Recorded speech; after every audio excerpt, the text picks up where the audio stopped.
Ethnic Armenian officials in the enclave of Nagorno-Karabakh pile up a collection of 70 explosives as they clear the area of cluster bomb munitions they say were dropped by the Azerbaijani military. Этими ракетами были разбомбованы Степанакерт, город Степанакерт. Они израильского производства, запрещенные во всем мире, но используют по мирному населению они. Azerbaijan has accused Armenia of using cluster bombs too. They're banned by an international treaty, though this wasn't signed by either of the two countries.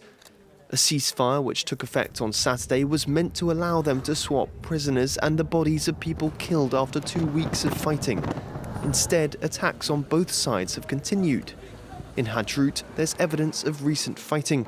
Separatists claim to have pushed back an Azerbaijani attempt to capture the town. Meanwhile, in the separatist city of Stepanakert, these women are still taking shelter in their cellar. Тревога постоянно звучит.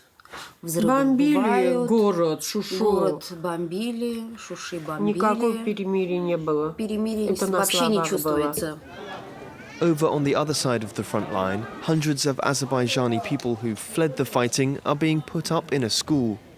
27'si səhər atılanda çıxdıq. Hə bax 27'si. Elə yeni başlamışdı çıxdıq. Qaçdıq da millət qaçdı, ona ta evlər dağıldı. Yolda duranlar öldü. Bizim qonşudan ikisi öldü. Russia, which brokered the ceasefire, has called on both sides to respect it.